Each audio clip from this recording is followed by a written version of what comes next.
Hey everyone, and welcome to Slumber Reads. Tonight we have 2 hours of horror stories as per usual. I hope you all enjoy them. If you do, please be sure to drop a like rating. Let's see if we can reach 1,000 likes on this one. Dropping a like helps out so much. Subscribing if you're new is also very much appreciated, as I do post content just like this all of the time.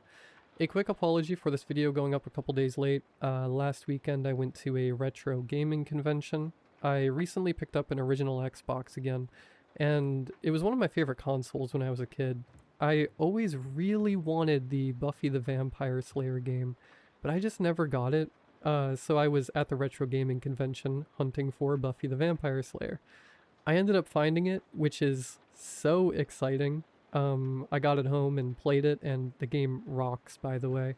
But a couple days later, I woke up and I was just so unbelievably sick. I don't know if I got sick from the convention. One could assume I probably did. But my migraine was so bad, I just could not record. So I took a couple days to rest. I feel a lot better now. I was so sick, I wasn't even playing Buffy while I was sick. I was just laid up in bed. It was awful. But I'm feeling a lot better now. Got the video done. I hope you all enjoy it.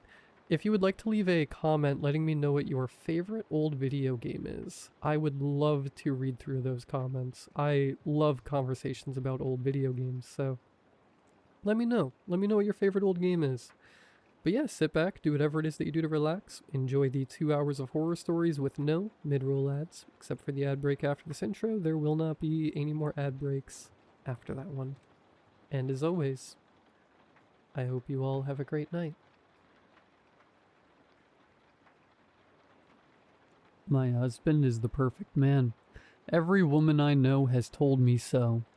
I just found out why. We met 3 years ago. He was everything. Attentive, funny, remembered the name of my childhood dog on the second date. My friends were almost annoyed at how good he was. Nobody's that perfect. My best friend Kara said. I laughed. I should have listened. The wedding was beautiful. The house came next. A Victorian fixer-upper in a small town 2 hours from the city. His idea. We need space, he said. Away from all the noise. I agreed. I was in love. I would have agreed to anything. The first year was good. He cooked, he cleaned, he left notes on my pillow. He planned surprise trips. He never raised his voice. He never forgot an anniversary or a birthday or a random Tuesday he declared us day. My mother adored him. My coworkers envied him. Kara stopped warning me and started saying she wished she could find someone like him. I noticed the first thing about 6 months ago. It was small. So small I almost didn't register it. He was chopping vegetables and I saw him switch the knife from his right hand to his left. I said something like, I didn't know you were ambidextrous. He smiled and said, I'm full of surprises. I let it go. But I'd known him for 2.5 years at that point. I'd watched him write, eat, drive, throw a football, open jars, brush his teeth. He was right-handed. He had always been right-handed. Now he was left-handed. Like a switch had flipped. I started watching. His handwriting changed. Not dramatically. The slant was slightly different. The pressure was lighter. If you weren't looking for it, you'd never notice. I was looking. He started sleeping on the other side of the bed. He started taking his coffee black instead of with cream. He started humming songs I'd never heard him hum before. Old songs. Songs from before he was born. Small things. Tiny things. A dozen tiny things that each meant nothing on their own. I asked him about the coffee one morning. Since when do you drink it black? He looked at me with this expression I'd never seen before. Not anger, not confusion. Something else. Something circulating. Like I'd asked a question he'd been expecting, and he was deciding which answer to use. Trying something new, he said. New year, new me. It was June.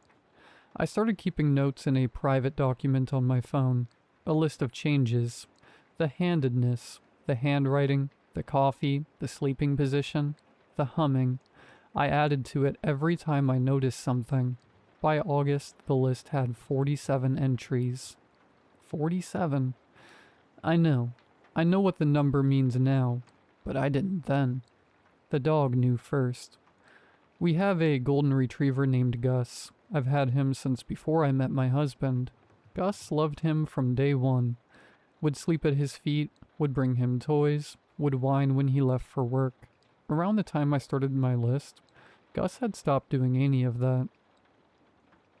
He wouldn't enter the same room as my husband. He'd freeze in doorways. He'd growl in his throat, a sound I'd never heard him make. At night, he'd press himself against my side of the bed and stare at the bedroom door. All night, every night. My husband said Gus was getting old. Dogs get weird in their senior years, he said. Gus is 4. Last month, I woke up at 3 a.m. and my husband wasn't in bed. I found him in the basement. He was standing in the dark, facing the wall, completely still. Not moving, not speaking, just standing there like someone had paused him. I said his name. He turned around and his face was wrong. For just a second, less than a second, his features were slightly off. The eyes a little too far apart, the mouth a little too wide, like someone wearing a mask that had slipped.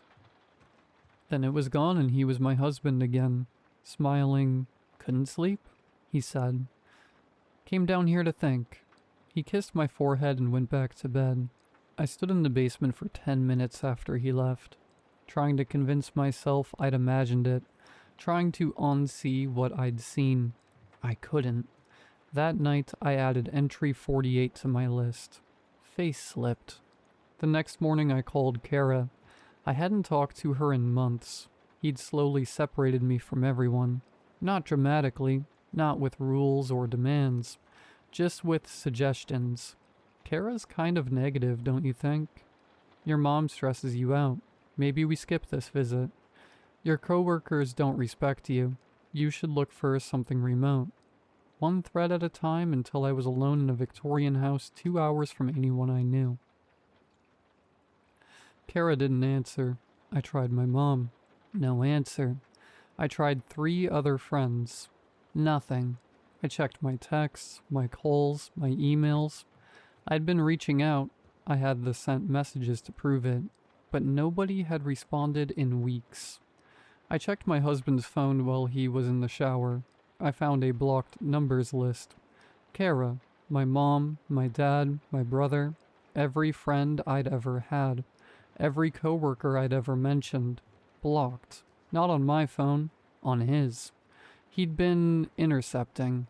He'd been responding to them as me, telling them I needed space, telling them I was going through something, telling them not to contact me.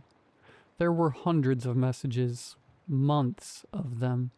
He'd been both of us, the perfect husband and the wife who was pushing everyone away, building a cage out of my own voice. I didn't confront him. I pretended everything was normal. I smiled at dinner. I kissed him goodnight. I waited until he was asleep and then I went to the basement. I don't know what made me look behind the water heater. Some instinct, some part of my brain that had been putting pieces together while the rest of me was playing wife. There was a door. Not a real door. A hole in the wall covered by a piece of drywall that had been cut to fit. Behind it was a space. A small room, maybe 6 feet by 4 feet. Concrete floor, no windows. A single light bulb hanging from a wire. And on the floor was a phone. My phone. My old phone. The one I'd lost at the airport 6 months ago. He'd helped me look for it. He'd been so concerned. He'd bought me a replacement the next day. The phone was still on. It was plugged into a charger that ran through the wall. The screen showed a messaging app, open to a conversation with someone named Collector. The last message was from 3 hours ago. Specimen 47 is fully integrated. Subject has not detected the transition. Recommend proceeding to harvest phase. Estimated yield, 94% compatibility. Previous specimens, 46. Success rate, 100%. Above that were photos, dozens of photos, all of women, all taken without their knowledge, sleeping, showering, reading, crying, living their lives while something documented them.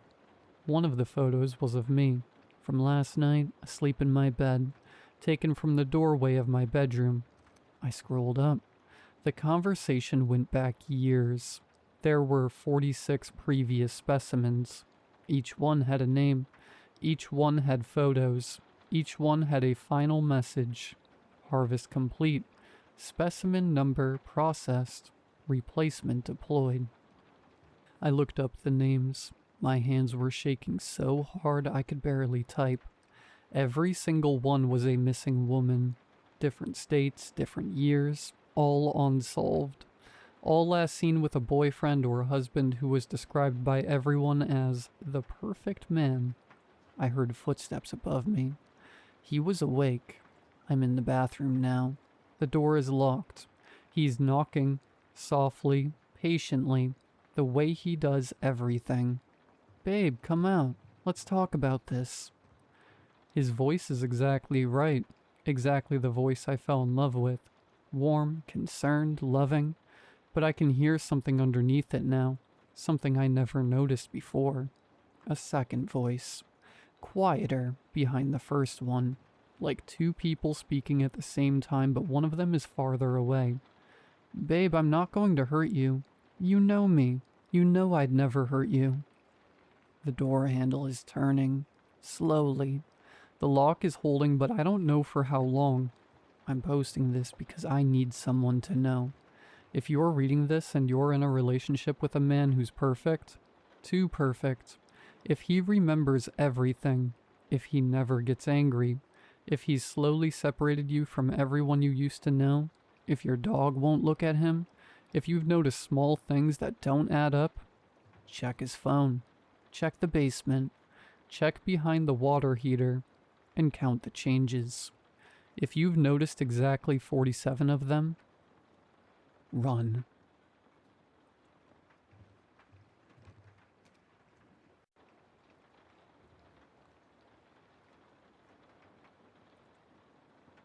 Muffled voices bleed up through the floor. I can't make out the words from here, but I don't think they're actually speaking. It's just sound. I can imagine my family sitting in a circle, blank-faced, the sounds of laughter and nonsensical speech flowing from their mouths. Their jaws wrenched open wide. My family isn't real anymore. I don't know when it happened. Maybe today, maybe a year ago, but they aren't in there anymore. The bathroom is dark except for a candle on the counter. My skin barely registers the lukewarm bath water I'm soaking in. I still feel dirty, like my not family is sticking to me. I rise from the tub, careful to not make a sound. Towel off and press my ear against the floor. The things that replaced my family try to keep up appearances, but whenever I've been out of the room for long enough, their voices begin to slur and jumble together. That's what I hear now. Incoherent noise. It still sends chills down my spine, listening to their idle voices chatter on like this. They overlap one another, laughter interjecting at random. As bad as it is hearing this, their behavior when I am around is 1,000 times worse. They're all smiles and pats on my back, making sure I'm okay or that I've eaten enough. They don't seem to want to let me out of their sight. A couple hours ago, when I came upstairs to take my bath, they stood outside the door with hushed voices for several minutes until they finally decided to go back downstairs. I decided I'm leaving.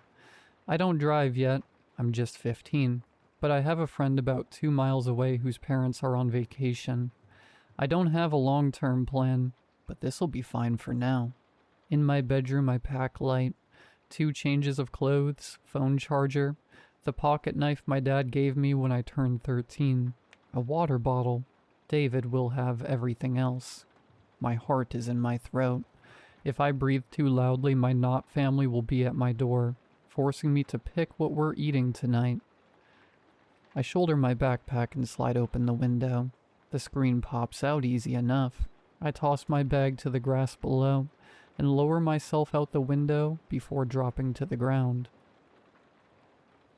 The side gate would be too loud to use, so I creep across the lawn toward the back fence.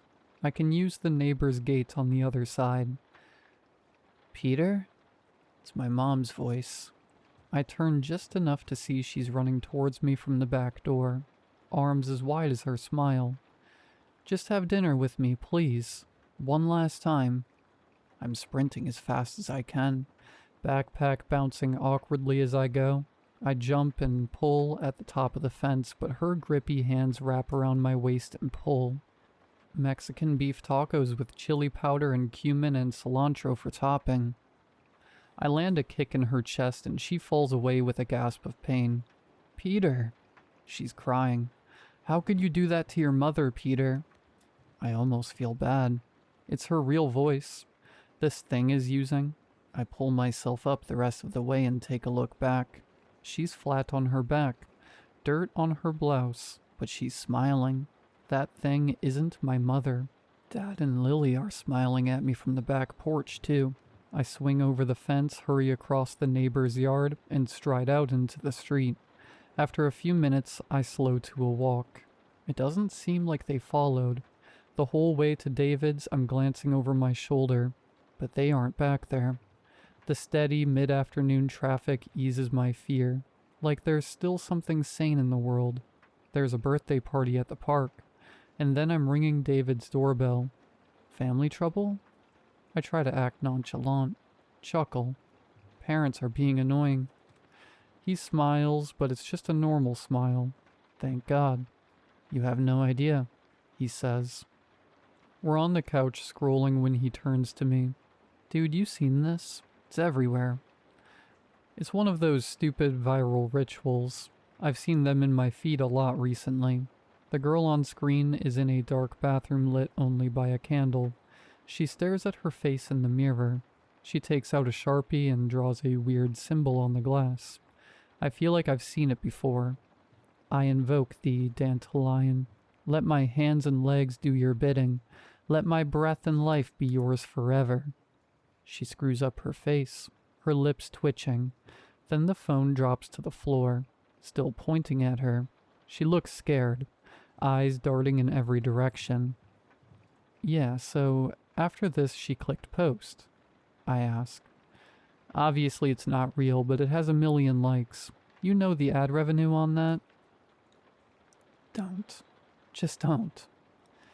He laughs. Bro, you're such a lightweight. I did it like a week ago. It's fake. I smirk, brushing it off. Yeah, I know. The rest of the day is quiet. After boxed mac and cheese, hot dogs, and a stupid comedy, David heads to bed. I'm on the couch, the moon crawling in through the windows, casting eerie shadows outlined in silver. I keep seeing my mom chasing me across the yard, but it's all messed up. There's blood smeared across her face. I'm not sleeping tonight, so I scroll. My For You page is full of this ritual crap. I try to scroll past it all, but it's video after video, symbol after symbol. One comment stands out. Don't do this. My family is hunting me down now. I close the app and get up to go to the bathroom. I splash my face with water. I almost don't recognize myself in the mirror. Then I see the symbol scrawled in Sharpie before me. I'd forgotten I'd done it. David whispers from his bedroom door down the hall. I startle and lock eyes with him. A slash of moonlight separates him from the shadows. You killed your family too, didn't you? No, I didn't. They were after me. I thought my parents were too. That's why you came here, right? It wasn't until mine were dead that I remembered doing the ritual. He nods towards the bathroom. When did you do it? I shove out into the hall and sprint out into the living room, not wanting him behind my back for a second. My knife is in my bag somewhere. I know it. I'm digging and digging. He's slowly walking toward me. Just admit it. Stay back. I can see the evil in his eyes. It felt good, didn't it? Carving into their annoying, pestering flesh. I didn't. My heart is bobbing up into my throat. He chuckles, then takes a deep breath. But you're free now. It's all over. I lay hands on my knife, flick it open and hold it out toward him. Then I feel the layers of sticky, dried blood on its handle. I see the sheen of crimson across the blade in the moonlight. Who did you enjoy killing the most? I see my dad and sister. Their throats slit, staring up at me from the back porch. Those jagged red lines are almost like smiles. I see Mom round the house, stumbling toward me across the yard, bleeding from her neck but still alive. Peter, just have dinner with me, please. One last time. She's crying when I kick her in the chest. I see the symbol still scrawled across my bathroom mirror before I bathe their sticky blood from my body. I didn't enjoy any of it. I'm crying now, but it's too late.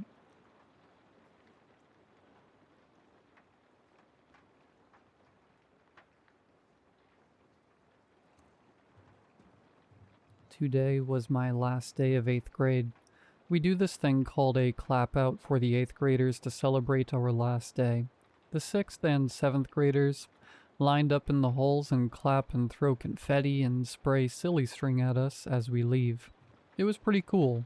Middle school wasn't easy, but on my very last time leaving, I felt like I was part of the group. In the parking lot, people high-fived me and asked me to sign their yearbooks. I had a really good day. The parking lot eventually emptied out. Other people had pool parties and barbecues to go to. When I finally got up to leave, I looked back one last time. Maybe high school would be better. I was halfway home when I realized I forgot my stupid retainer in my gym locker. I remember the time I accidentally threw it out. My mom made me dig through the trash to get it. I said it was gross. She said it was expensive. I headed back to school. There was only one car in the parking lot by the time I got back. It started to rain. So much for those pool parties and barbecues. The doors were still unlocked, but the halls were completely deserted. Mounds of confetti, silly string, and papers littered the floor. The lights were half off, flickering a little. An hour ago the place felt like a party. Now it made me feel weird. I thought there'd be a few teachers around, at least the janitor cleaning up. I got that feeling where the back of your neck tingles. I really wanted to go. I'm not sure why. As I turned the corner, I heard a faint noise. I realized it was singing. My walk turned into a jog. With each turn, the singing got louder and louder. I came to a stop right outside the locker room. It was coming from inside. The hair on my arm stood up. Then I felt kinda stupid. It's just music. I remembered how kids made fun of the janitor for listening to old people music on a little portable radio. I calmed down a little. He was probably sweeping in there. I looked at the massive mess all around me and felt bad. I pushed open the door. The room was empty, but the tinny music got louder with every step. I peeked around the corner. The wheelie garbage can and push broom were abandoned right in front of my locker. Where was the janitor? I don't know why, but I was hoping I could get in and out without seeing him. I crouched and grabbed the handle. My stomach dropped. The cold metal vibrated against my fingers. The music was coming from inside my locker. The skin on my neck prickled. I had to open it. In a messed up way, I had to know what was in there. Plus, if I went home without my retainer, my mom would kill me. I lifted the handle. The radio was in there. So was the janitor. His legs were crushed and folded up behind him the wrong way. The soles of his sneakers were up by his ears. One of his arms was twisted back at the elbow. His neck was bent at a right angle. His eyes were open.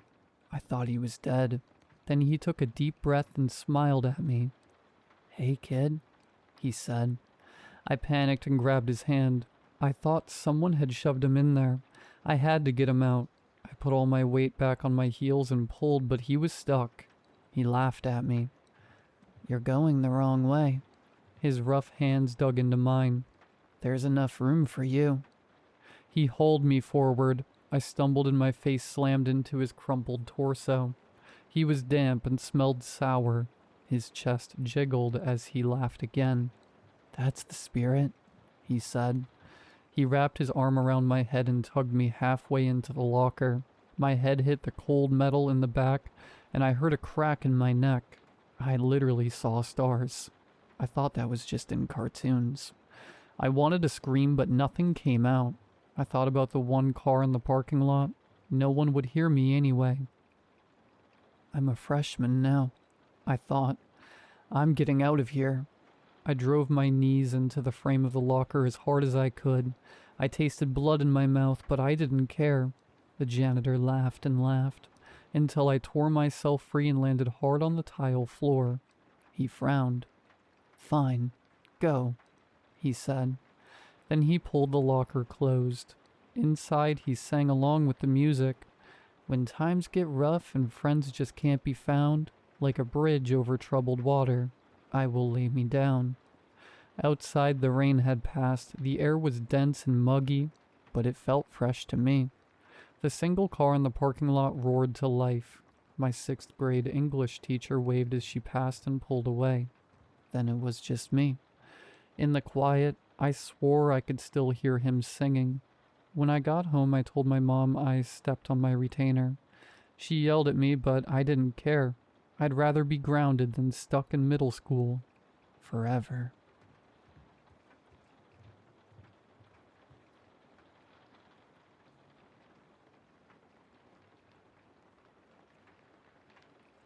I'm writing this because all of the shrinks I've visited think I'm delusional.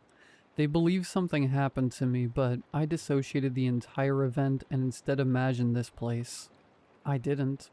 Nothing I felt or experienced was imaginary.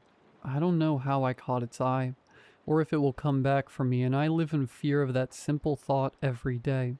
So here I am, writing this down to warn others, to tell them of the nightmare I experienced.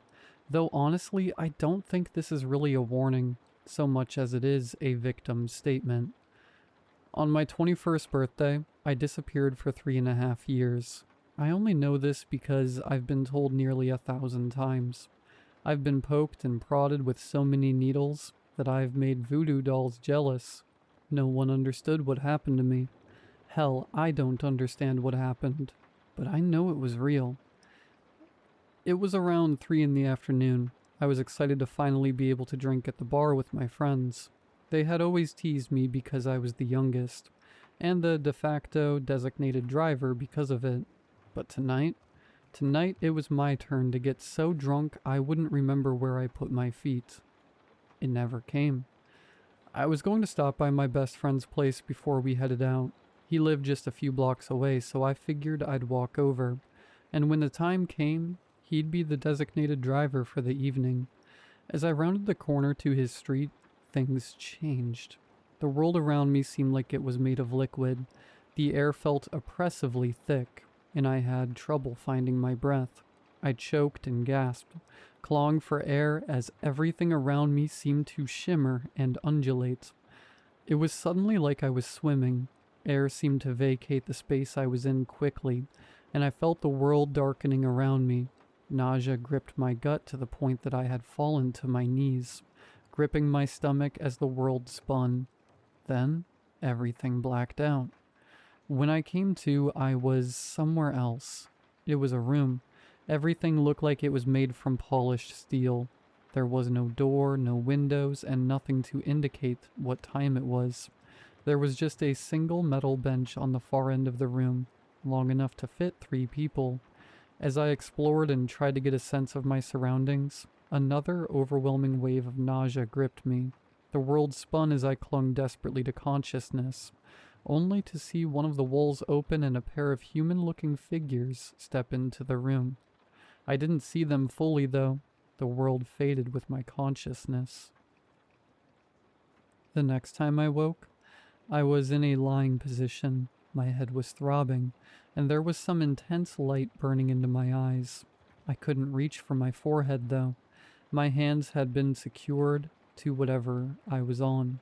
I panicked.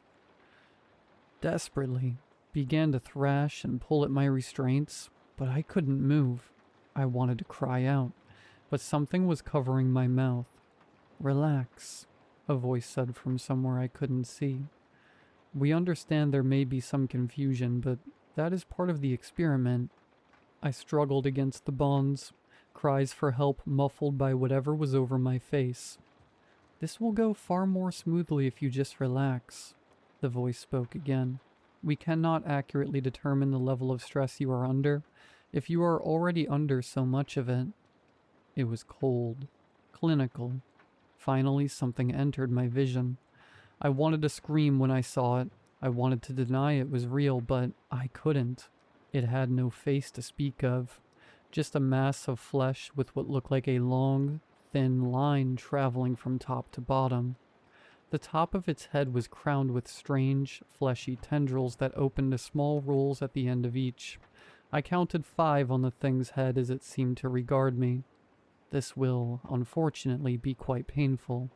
However, it is of utmost importance to us that in the end you answer honestly. Hampering our experiments will only lengthen the process. For this reason, we recommend you comply. There was a click, and whatever covered my mouth was removed. What are you? What is this place? I didn't sign up for whatever your experiments are. Most test subjects don't volunteer to be tested upon. The thing spoke, but it had no face. There were no moving lips. I think it was at this point that I realized it wasn't talking to me. It was thinking at me. Let me go, just let me go, and we can forget this happened. I begged. That would yield unsatisfactory results, it replied. Now, I would recommend preparing yourself, but we are unsure how prepared you will be able to make yourself. The soft electrical hum of machinery filled my ears as I felt my arm beginning to move on its own. The machine extended it outward at first, so that it was parallel with my shoulder. It conducted a few more experiments, testing this range of motion in my arm. Then the machine started to bend downward. Before I could call out, before I could tell this thing to stop, my arm snapped, broken in two like a branch, the bone spiking from my flesh. I screamed. Agony flooded my system. Adrenaline flooded my veins. My breath was suddenly ragged in my chest as I fought back tears, groaning in absolute anguish. Please, explain what you are experiencing, the entity demanded. I could only scream. Pain flooded my system, and all I could think about was how much it hurt. On a scale of 1 to 10, please rate your pain.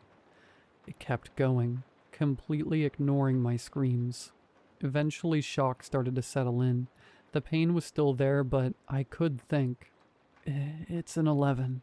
Is that what you wanted me to say? Will you let me go now? You broke my arm. You have your data. The creature tilted its head as it looked at me. We have only just begun our experimentation. You are already unable to continue. Yes, for the love of God, I cannot keep going, I begged. Please, please, please, just let me go. There was another click, and soon my other arm snapped, sending agonizing jolts of electric pain through my body again. Again I screamed. Again I was racked with agony. Please, please, for the love of God, let me go. The entity regarded me the same way. Cold, methodical, like a scientist taking notes on a lab rat. Because that's all I was. I was a lab rat, a toy, and this thing was gauging what it felt like when it broke me. My leg was next, and again the pain was excruciating. I passed out at this point. The world went white around me as my body tried to cope with the sheer amount of trauma it was being put through. Evidently, though, these things had something for that too. I snapped back awake as it broke my other leg, the creature watching with some sort of bizarre fascination. At least, I think it was. There was no real way for me to determine what this thing was doing. At this point, your body has suffered severe trauma. The levels of pain you are experiencing will have flooded your body with extreme levels of adrenaline. If it weren't for the fact that this thing was talking in my head, I wouldn't have heard it through the haze of suffering it cast over my thoughts. Another click. Another whir. I felt my head being pulled upward, The pain in my neck was growing more intense as the machine continued to pull. Then suddenly there was nothing. No pain, no voices, no anything. The world around me faded and there was black. That was the first time I died. I woke on the ground an indeterminate amount of time later. No broken bones, no bruises, no cuts, nothing. It was as if the brutal agony I had just gone through never existed. The problem with that mindset, with those thoughts, was that it did happen. I remembered every second of it vividly. Getting over the shock of things, I decided to get my bearings. I was in another room. From what I could tell, there was a bench, much like the one I had seen when I first arrived in this place, and everything was that same polished metal. There were no signs of anything else, just the bench, what looked like a sink, and that was essentially it. So I moved to the bench, sat down, and waited. All I had were my thoughts, and those weren't doing me much good at the moment. Outwardly, I seemed calm enough, but inside I was panicking. None of this made any sense. Where was I? How did I get here? Didn't I just literally have my head ripped off my shoulders? I didn't have much time to think. I was hit by another wave of that crippling nausea. I tried to fight it, to maintain my consciousness, but eventually I was still overtaken. When I woke, I was on some sort of fleshy mass, and as my vision focused, my stomach rolled. The entire room looked like it was made of living flesh. The walls undulated and pulsed with an unseen energy. The ground was soft and a little difficult to move across. There was a smell in the air, clean and chemical, but underneath it, there was another odor, one I couldn't quite place. I wasn't restrained this time, but I almost wish I was. The place I was in was unlike anything I had ever seen before, and that only made me want to run. "Do not be so frightened," I heard a clinical voice call out. "Your last test went smoothly enough, so we are going to continue experimentation. Please, be prepared to give us a thorough explanation of what you are feeling." "I'm feeling terrified is what I'm feeling. You guys killed me. You ripped my head off. You broke my arms and legs. Now you've got me here. Let me go." "When the experiments are finished, you will be free to leave," the voice patiently responded. "Remember, compliance drives progress. The more information you give us, the less you will have to endure." They killed me again that night. I was mauled by some sort of ravenous dog-like creature. All the while, they continued to ask me to rate my pain, to explain exactly what I was feeling. All in all, they killed me 1,278 times. Every morning I'd wake up alive, no damage, but the scars on my mind remained. I was shot, stabbed, poisoned, starved, infected, drowned, burned, and brutalized. Each time it only took a day for me to die. Anything that slowly killed me would be accelerated as they tried to gather more data. Sometimes my death was quick, and those were the ones I learned to appreciate. Other times, though, it dragged on for what felt like an eternity of pure and utter pain. I learned a lot about life, religion, the soul, and all of that superstitious BS. You want to know what happens when you die? Where you go? The answer is terrible. It's not just a ceasing of existence like the atheists believe, but there's also no paradise or pit. It's nothing. I don't mean that in a nihilistic sense. I mean it literally. It's blackness. There's no smells, no sound, nothing to feel or taste. It's just a vast emptiness. The horrifying part, though? You're aware, you're present. Just a consciousness in utter nothingness, floating through the void. The worst death? The worst thing I ever experienced in my time being killed daily? Drowning. The whole time your body is screaming at you, telling you you are dying, begging you to find air so it can reset itself and keep you moving, but it can't. So you start to get this, pins and needles feeling all over your body. Your ears start to ring and then everything starts to go dark. Then you're in the void. Dead. Sometimes it felt like they let me stay dead for longer, but in the end I'd always wake up in the same place. Cool, metal room with nothing but a bench and a sink in it. Nothing changed about their demeanor. They simply continued to ask questions, and if my death was quick, they'd inquire about what I felt when they brought me back. Ask me questions about my mindset, to rate my pain. The same things over and over. I eventually became numb to dying. I'd wake up, knowing that the day held another way for me to be annihilated. The creatures would gas me, take me into one of their experimentation rooms and kill me. For 3.5 years, they killed me. Then, one day I was brought into one of the test chambers. The entity was already in there. I wasn't restrained or gassed, just brought before it. I wanted to lunge at it, to make it experience a modicum of the death I had tasted at its hands, but something was preventing it, like my mind wasn't going to let me move against it. After this, testing will have concluded. We've gathered all of the information we need from you. It thawed at me. My heart skipped a beat, and for the first time since my arrival, I felt the bitter taste of hope in my mouth again. You mean you're going to let me go? You will be released when testing is concluded. We had promised this when testing began. I couldn't believe it. All right then, let's get this over with. The entity said nothing else. It turned to me. It wore no clothes. Its body was this mixed hue of light purples and pinks, almost like bruised flesh. Its skin wrinkled in strange places and its arms were too long. They nearly touched the ground. Its knees bent in the opposite direction, but that didn't seem to slow it as it bent and moved forward at an alarming speed. I felt it place a hand on my shoulder, felt the familiar agony of a vice-like grip lifting me into the air to meet its face. I had seen what was hidden behind that slit in the head once. I never wanted to again. One of the tendrils on its head moved into my view, and I watched as a long, bone-colored needle slid from the hole in it. I slit my throat with that needle, and I bled out on the ground in front of it. My last thought hearing, "Thank you for your cooperation." I woke on the ground the same place I had disappeared, the corner of the street near my buddy's house. I didn't know how long I'd been gone at this point, or how many times I had died, only that it was over. The relief I felt was overwhelming. I couldn't believe I was free. I laid there in the road staring at the sky and not a chrome ceiling. For the first time since I had been taken, I began to weep.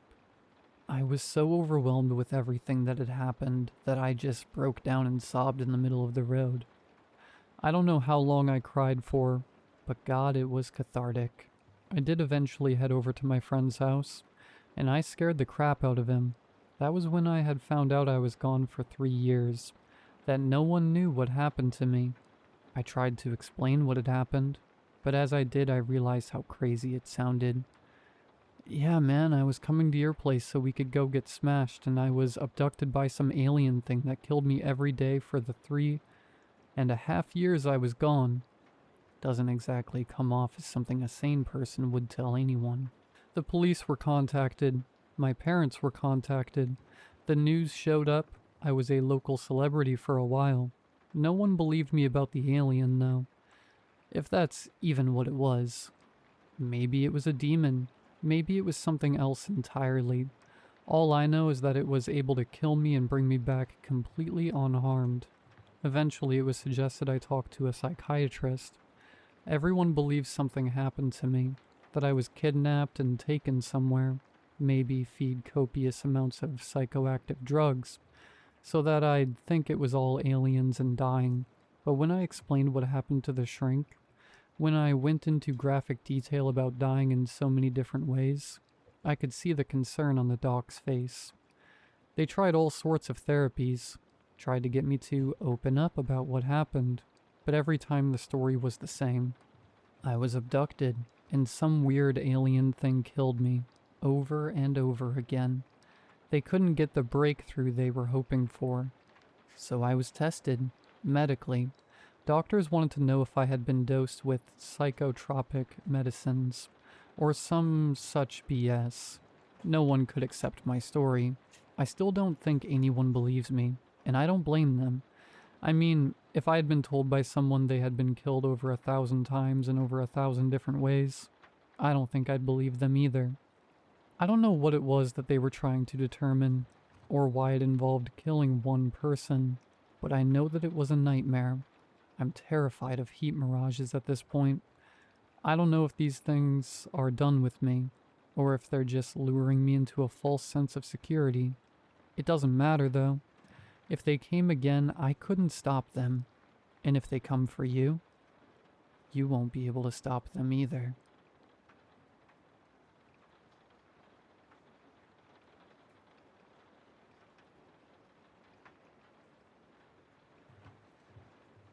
Those who celebrate Father's Day usually have a fun story or two to share about a bonding moment. I've been meaning to write here for some time, but needed to get into the new rhythm with my family. A lot has happened these past few weeks, but I'll never be able to see my father in the same light again. My family and I have been pretty insular from the outside world as far back as one could expect. My great-grandfather moved our family to the outskirts of nowhere, Wisconsin, to live out the family business of trapping and hunting. We've stayed in the same remote area ever since. It wasn't much, but it gave us enough food and income to sustain ourselves. Folks around here don't trust much of the world outside the great woods, and have come to trust our neighbors instead. You'd think in such a remote part of the world, you'd be pretty close with your family. Well, you'd be wrong. All my life, my father went out into the woods surrounding our pasture hunting for game. It didn't matter what he'd be after. Deer, elk, pheasant, even black bear. Any excess meat or hide we'd sell to local markets, or trade with neighbors. Despite this, hunting kept my father away for most of my life. He missed every important period of my life. My mother gave birth alone in the hospital while he hunted in the woods with my older brother, Rhett. He wasn't there for my first steps, never helped me with schoolwork, Little League baseball games, a no-show. He didn't even bother coming to my graduation earlier this year. The only semblance of father-son dynamic was he'd come home each night and give me a hug. No words, just a 10-second embrace and, occasionally, a kiss on the forehead. He'd always smell weird, like old grass, dirt, and body odor. I could see the lifeless, ragged look in his eyes from a long day. His absence would be worth it if he actually knew how to hunt. Despite how long the family has been in the hunting game, I've never seen him bring home a single prize. No deer, no elk, not even small game like rabbits or squirrels. Was he just messing around in there? I knew he was in those woods because I would hear his rifle constantly. Even in the dead of night, I'd hear the piercing roars of his Winchester 94 off in the distance once every few hours. I used to think he must have seen something in those if he fired off a few times every 7 or 8 hours or so. Dad and my older brother Rhett never took me on their hunting trips. They always told me I wasn't ready, despite practicing with a rifle since I was strong enough to hold one as a 6-year-old. I was good too. The purposeful distance never helped them. Thankfully, Rhett was a much better hunter than Dad. Most days, Dad and Rhett would venture into the woods together like clockwork, but it would never be Dad to make the kill. Rhett always brought in the big game, and supported us financially. In the evenings, I'd help Rhett out with skinning, processing, and packaging the meat. Rhett and his wife, Jess, recently moved back into our home. Rhett was 30, and was preparing to be a dad of his own. Jess was in her 3rd trimester, and while Rhett was working his butt off to be a provider, our dad was always out in those woods, wasting the days away from his family. Rhett and Dad often took shifts so that one might have an opportunity to rest. It was difficult to not be resentful, even with his occasional evening hugs. Those don't make up for lost time. I recall one night when I was 16, talking to Rhett about Dad's disappearance. We didn't talk too much about our feelings. But what's an older sibling meant for if nothing else? Rhett, I mumbled. Why does Dad not want to be around me? I recall Rhett pausing his hands, looking down pensively at the young elk hide he'd been cleaning since noon. He does want to be around. Dad does love us. He really does. He just... Rhett exhaled sharply. It's not my place to say. Not yet. Just know he is doing everything he can for us. For you. He and I both do. You'll understand when you're older. Rhett hugged me close once he saw how watery my eyes were from frustration. I didn't know at the time, but Rhett was right. Even if he seemed non-existent, he was out there doing the best he could. I know they say it's the thought that counts, but it would have been nice to be near him growing up. Everything changed about a month ago when I turned 18. I had just graduated high school and was still considering what to do with my life. I initially wanted to join the family business and hunt alongside my brother, but if I couldn't join in, maybe go off to community college, make a name for myself, make Dad proud that I became something other than some voyager wannabe in the Midwest. Last month, in the early morning while Rhett was out in the woods hunting, Dad came into my room. Time to get up, Will. Get dressed. There's something I need to show you. I got up groggily, waking up with another head full of messy brown hair. What do you want? I'm not in the mood today. My dad sat at the foot of my bed. I know it's been hard. It's difficult for me to explain, but there's a reason I'm always off in those woods. I think you're old enough now to understand better. Just know that whatever you're about to see, I've done it for you. Rhett's been pushing me to take you out into those woods earlier, but he knows my reasons for waiting. Happy birthday, son. It's time I took you hunting and taught you our family business. Great. Finally 18. And my first gift from my father was work. Something felt off, though. Dad always seemed weary, but never this invested into my own personal life. I grabbed my jacket, brown cargo pants, boots, and got out the door. For the first time ever, I went hunting with my dad. Our trek into the big woods took over an hour. Pine trees loomed over us, blocking out the sun as we ventured further and further out into the woods. It was pretty barren, and we never ran into or saw any animals worth shooting. Eventually, we reached a tall deer stand used for hunting with elevated range. The tower stood several meters over the ground, standing solidly in place by the massive iron poles and wire anchoring the structure to the earth below. The windows were covered by camouflage blinds, blending the box-like structure into the spring foliage around it. The only way into it was a shabby wooden ladder. It was a bad time to admit to my dad that I was afraid of heights, but I wasn't about to blow my one chance. Entering the hunting stand, I was sat amazed. Hundreds of pictures lined the walls inside the room. Some recent, some old. Family pictures. Looking closer, I realized they were pictures of important moments of my life. Pictures of me as an infant, me wearing an oversized Little League uniform before my first game. Pictures of me in bed sleeping as a toddler, my first bath. Church events, all with me front and center. Mom and Rhett were in them too, but it was clear that I was the focus of this collage. Dad? What is all this? He looked at me, smiling softly. Will, I know I haven't been around too much. Not spending time with you, not seeing you crawl as a baby, not being there for your first steps. Seeing you grow, it was heartbreaking. All I want to do is protect you, but... He paused, voice cracking. There can only be 2 hunters at a time for this thing, and I didn't want to subject you to what I've had to do these past 18 years. I'm getting older and I want to spend time with you. The real you, and I can't keep doing this forever. It's time you take over. Dad, what are you... I was interrupted by a hollow cracking noise coming from the woods.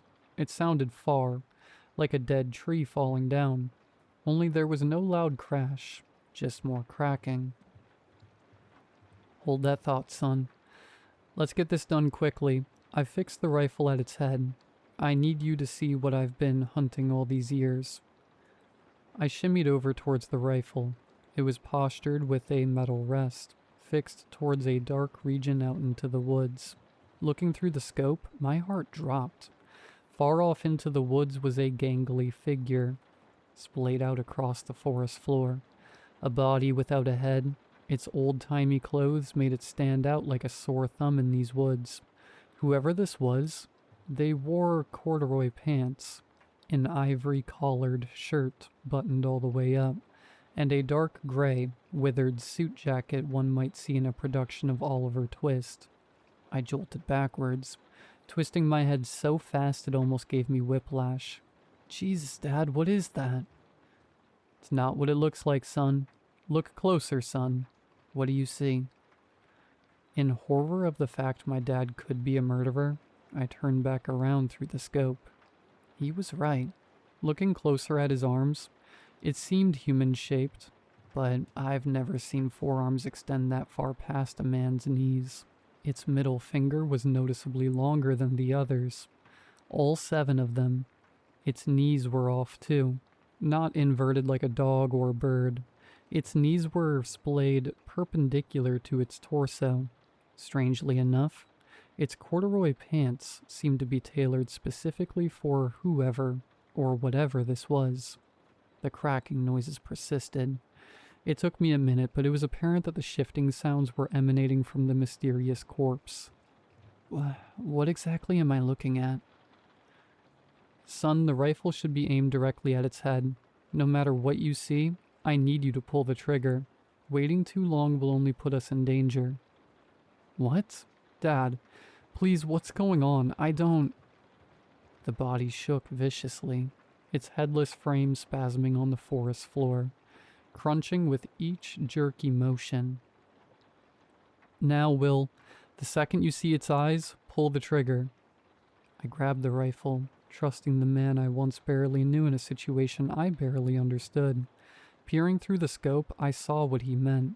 The top of its skull was slowly reforming. It would be inaccurate to say it was regenerating, like a lizard growing its tail.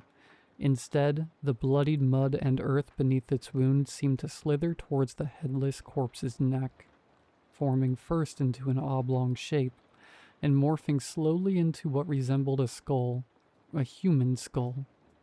Do you see its eyes, Will? I could feel my heart pounding, watching whatever this thing was slowly creep its way back to life. Its massive middle finger began twitching, whipping backwards towards its forearm like a scorpion's tail. Its chest began lifting up, breathing, its ribs almost piercing the white shirt it wore. At long last, the head had returned. Its long neck seemed to struggle, lifting its head up slowly.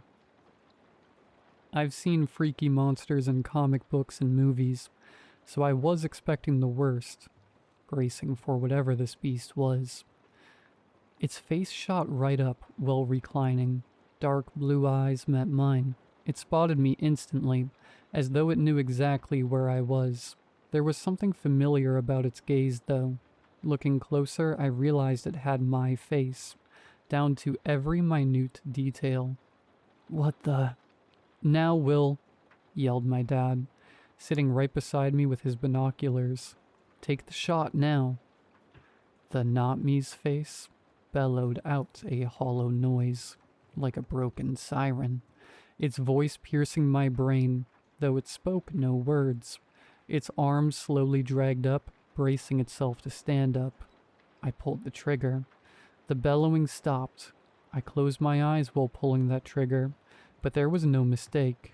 Its head was blown clean off. There was a minute of silence between my dad and I. Dad broke the silence first. Good shot, son. We spent several hours up in that box. He explained everything that night. Whatever that thing was, it had been following our family for generations. Dad thinks it's an alien.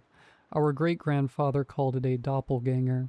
Whatever it was, it used the visage of the youngest man in our family. It left unattended. It would sink closer to whoever's face it wore. It never reached any of our family members because each and every day, 2 members of our family would go out and hunt it down. Its body barely took any damage, aside from the head. It took time to regenerate, but would always regenerate. This is what my father had been hunting all these years. Hunting the not me for the entire course of my life. It was difficult, you know, my dad began. When you were born was one of the happiest days of my life. I chuckled. More than when Rhett was born? He laughed. Don't get too cocky. Before Rhett, that thing wore my face. Imagine trying to kill yourself over and over again. Thankfully, my father, your granddaddy, took most of that burden. When Rhett came into our lives, that beast changed. I don't know where its clothes come from, but its face always shifts into the youngest. It expects you to protect it, or at least neglect from attacking it. I don't know what it wants with us. All I know is that now it's after you. I turned back towards the body of the beast. Its body lay motionless, but I could see its splattered blood from across the trees slowly slither back toward the ground, in the direction of its husk. When you were born, Dad continued, it took your face, your infant face. I came out here each night, taking that thing down over and over again. Seeing your chubby infant face through that scope was like hell. Pulling the trigger was worse. I cried every day, knowing that it was like killing my son over and over again. That's why I have your pictures around constantly, to know what I'm really protecting, and to remind myself of the fantastic life you have. I may not be around much, but I'm proud of the man you've become. The beast out there is hollow, lifeless. It just imitates you, but it could never be you. I couldn't live with myself if that thing ever took you out of our lives. Or worse, tried to take the life you have for itself. I regret the time I spent not being near you, but it was worth it to preserve the man you've become, and the son I love so, so much. I hope you can forgive me. Of course I forgave him. I mean, the poor guy has been killing forest demons for decades now. Who wouldn't feel bad for the guy? We both spent several minutes tearing up, sharing our feelings while splitting a pack of Coors Banquet. He shared his excitement to start golfing as a pastime. He also shared his concerns for the future. Back when I was young, the beast would grow its head back once every 2 days or so. Nowadays, it's at least 3 times a day. It grows faster based on how old the person it personifies is. I was hesitant to start hunting this thing down each day, but I was happy that we got to hang out more. While he'd be around, he shared with Rhett and me that it was time for him to retire. There can only be 2 hunters at a time, boys. He constantly harped at us. Apparently I had an uncle at some point who tagged along with Dad and our grandfather as a third wheel. It didn't end well for him. When I'm not busy hunting, I get to hang out with my dad. Now that he's around the house more, we've gotten to catch up on a lot of lost time. Turns out he's a massive Red Wings fan, just like me. We even got tickets to a few of their games for next year. It was confirmed that while Dad enjoys his retirement, Rhett would take over as the main hunter for the beast in the woods, while I took over Rhett's job as the primary provider for the family's hunting business. Rhett went into those woods 3 times a day, just like Dad. It's been somewhat of a seamless process, albeit unnerving, knowing my brother was blowing my brains out across the forest floor each day. Things will be different now, though. Just this morning, Rhett's wife went into labor. They had a happy, healthy baby boy with dark blue eyes, a short nose, and dark brown eyebrows. A face that Rhett would soon grow uncomfortably familiar with.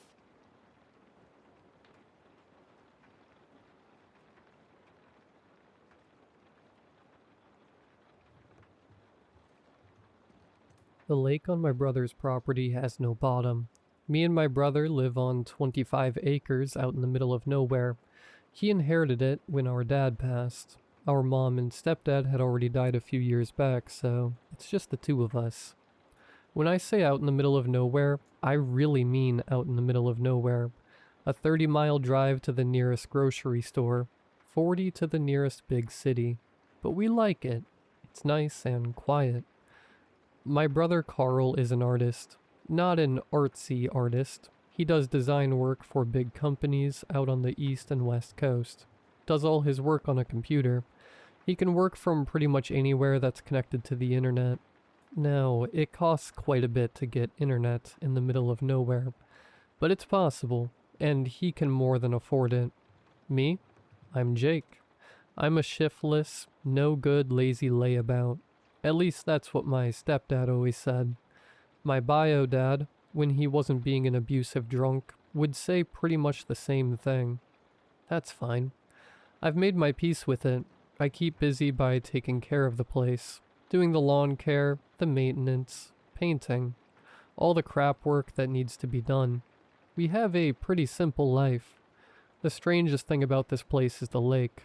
Well, it's actually just a glorified pond. It's about 80 feet across, and almost a perfect circle. Sinkhole, I'd guess. It's way out on the edge of the property past the gazebo. Officially, it's known on the maps as Lake 224, but everyone calls it Gasper's Lake, after some fella that lived here like 100 years ago. The water is unbelievably clear, way more clear than I would have ever expected, and deep.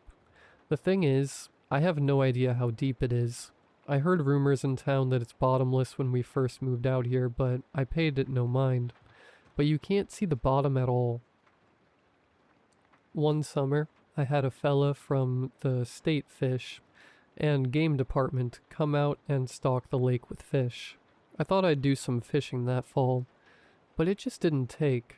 Don't know how or why, but come fall there wasn't a fish to be found. Didn't make any sense. If they'd died, I'd have seen them floating, right? Another thing is the light. Sometimes at night I could swear I see a glow come up out of the water. I got a nice little setup. I'd sit at the gazebo until late in the evening, grilling bratwurst and sipping cold beer from the cooler. But on the way back, that glow. A color that's just not right, you know? Not bright or anything. You can just barely notice it. But it's there. Anyway, my brother doesn't care about any of that stuff. He's got no sense of adventure, no curiosity. He's all about deadlines, meetings, and products. Sometimes he'll fly out from the local airport on a puddle jumper to go see a client, and leave me out here for a week or two. You'd never get me on one of those tiny single-engine planes. I kind of get the feeling he's embarrassed of me, but whatever. He flew out to North Carolina, or maybe it was Virginia, one week, and I had the place to myself, so I called up Earl. He's my drinking buddy. I called up Earl and said to him we're gonna find out how deep Gasper's Lake really is. He brought over his John boat, and I'd say about 300 feet of half-inch nylon rope. We were going to be real scientific about this. I tied a cylinder block to one end, and we marked off the rope in 10-foot sections. He backed his truck up to the water, and we got the boat in, and headed out to the center of the lake, and dropped the cinder block over. I figured it'd bottom out at 50 feet or so, but no. That rope just kept flying right on out. 50 feet, 100 feet, 150 feet, just kept going. Maybe we should tie it off, I asked. Yeah, that's probably a good idea, he replied. We got the free end of the rope tied off around the cleats and watched the rope keep spilling out. Every bit of the rope played out, and the boat resonated with a loud thunk. I pulled the rope a bit up out of the water, and could feel the weight of the cinder block on it. Earl? I paused. Earl, there's not any way this lake is 300 feet deep, I said. No way, he nodded. What the actual hell? We gotta get more rope, I said. My uncle's got a full industrial spool of half-inch nylon rope. 1,000 feet. There's no lake anywhere around here that's 1,000 feet deep, Earl replied. I grabbed the rope and started to pull it up. It was going to take a minute or two to pull it back up on the boat. Earl started winding it up as it came in.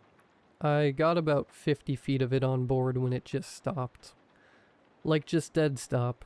I leaned back and pulled harder. Nothing. It felt like the cinder block had gotten caught under a ledge. I wrapped the rope around my forearm and gave it one good heave. Hung up on something? Earl asked. I guess so, I started to say when the rope tugged back. Hard.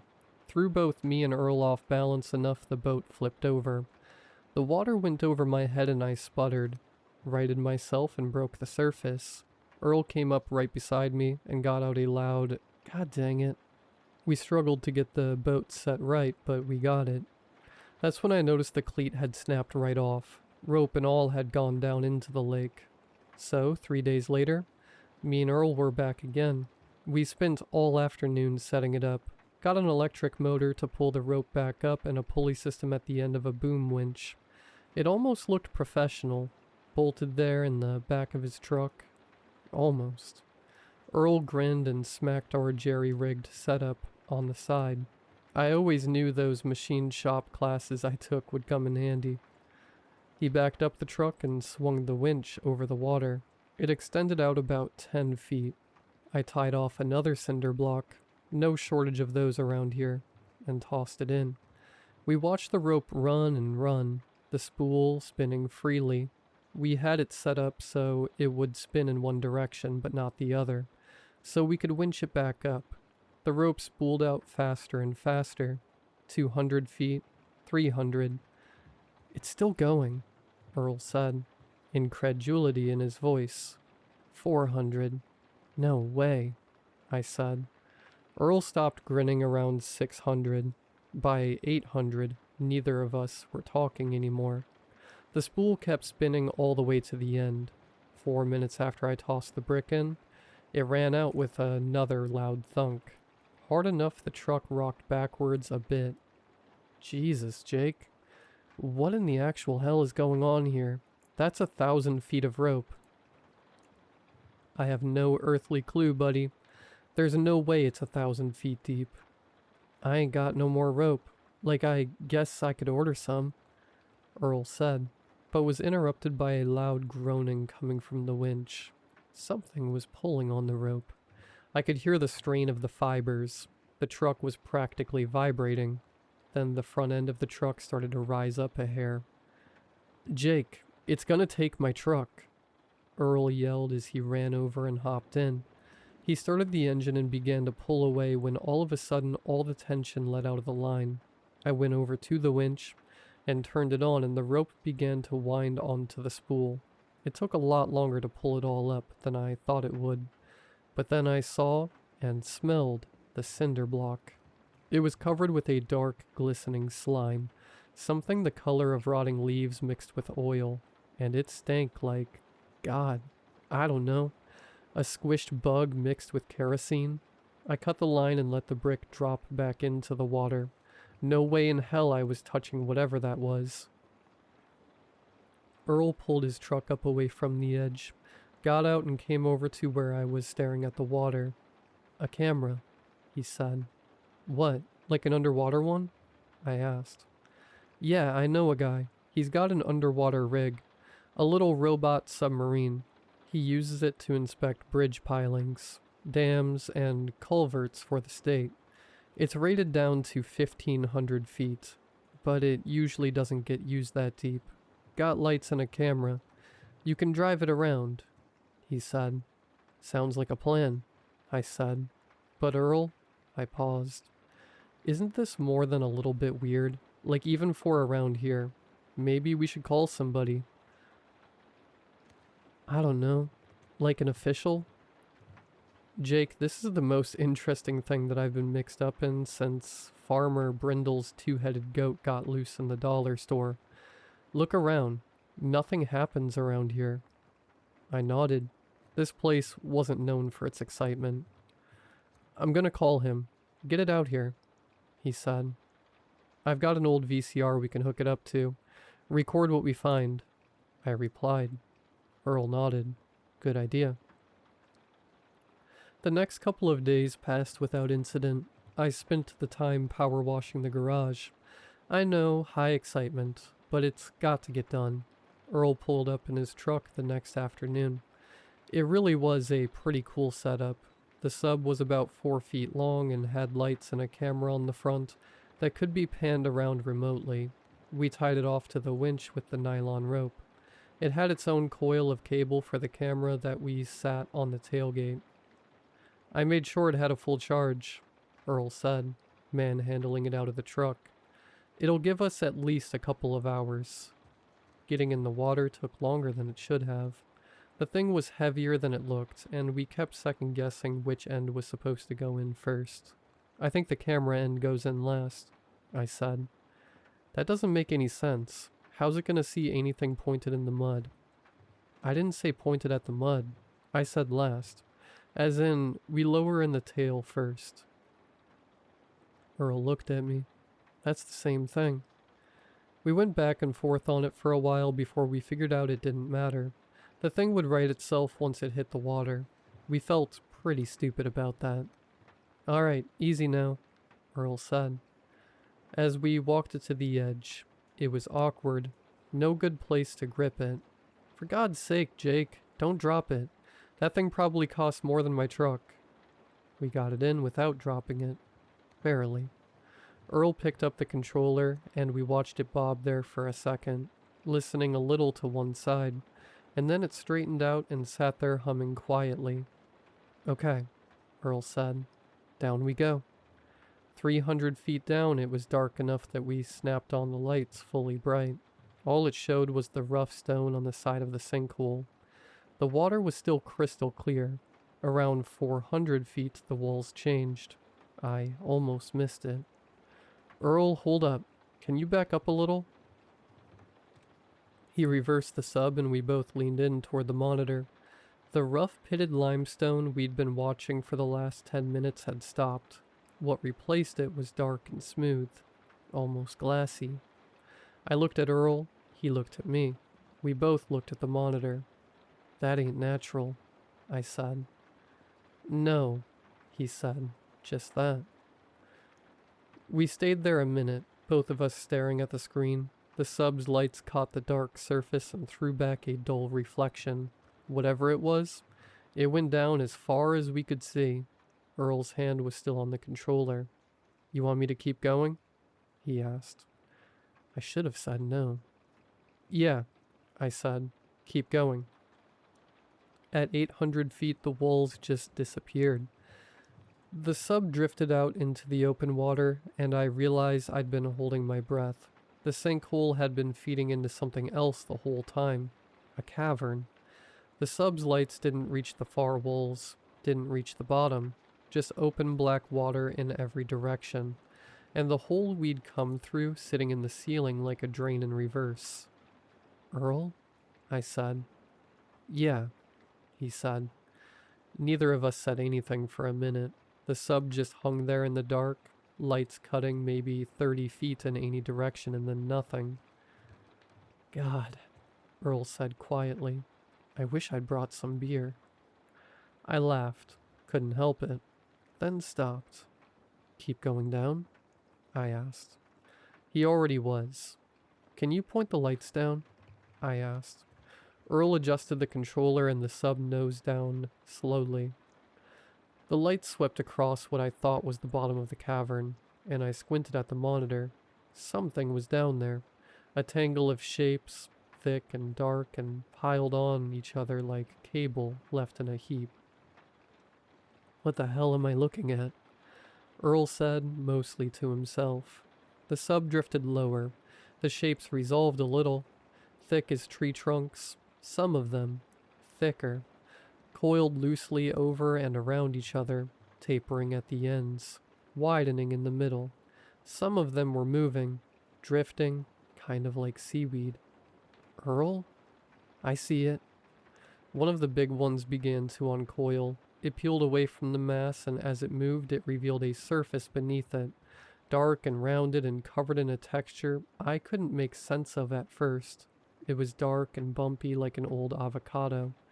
I was still trying to figure out what I was looking at when it split open down the middle. It was an eye. Had to be 20 feet across. The iris was the color of old bronze, and the pupil was shaped like a triangle, and it was looking up at the sub. My stomach dropped straight out of me. Then the rest of them started moving. All of it. The whole mass coming apart into individual shapes. Eyes on every surface. Opening. Mouths, too. Rows of teeth catching the light, opening and closing on nothing. The cables, the arms, whatever they were, filled the cavern below us. The monitor went dark. "Earl, we have to get out of here," I screamed, but Earl seemed frozen. I grabbed Earl's arm. He was still staring at the monitor. "Earl, we have to go right now." The surface of the pond began to swell and boil, whirlpools and waves churning around. He blinked, came back. We ran for the truck. We dove in and Earl started it up, but we didn't make it 20 feet before the back end lifted. It had come up fast. Nothing that big should move that fast. The tires left the ground and Earl screamed something I couldn't make out over the sound of the frame starting to give. I had opened the door and jumped out without even thinking about it.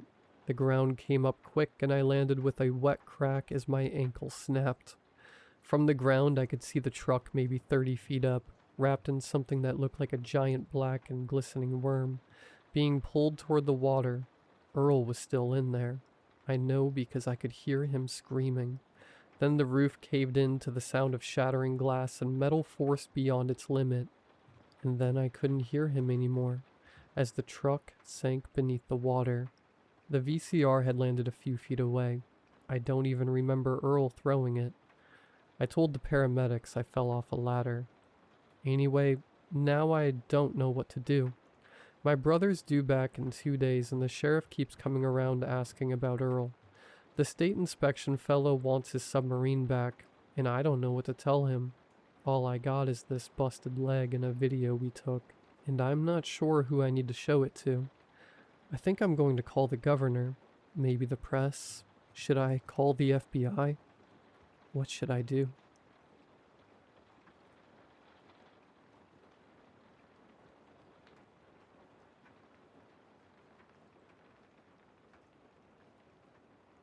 I don't know how to start this. I've been staring at my screen for 20 minutes trying to figure out where exactly things went wrong. Maybe it started the night of the accident. Maybe it started before that. I honestly don't know anymore. My name doesn't matter. What matters is that 3 months ago, I had a perfect life. Sarah and I had been married for 6 years. 6 quiet, boring, beautiful years. We lived in a small house in Denton Street. She worked at a school. I worked from home doing accounting stuff. We had a cat named Biscuit. We watched movies on Friday nights. We argued about who left the kitchen light on. Normal. Everything was so normal. Then came October 14th. I was driving home from my cousin's place around 11 p.m. Rain was coming down heavy that night. I remember the wipers going like crazy and the road looking like a black mirror. I don't remember the exact moment it happened. 1 second I was driving. Next second, a flash of white light. A sound like the world cracking open. And then nothing. I woke up in the hospital. Sarah was sitting right beside me, holding my hand so tight her knuckles were white. She had clearly been crying for hours. Her mascara was all the way down her cheeks. "You're okay," she kept saying. "You're okay. You're okay."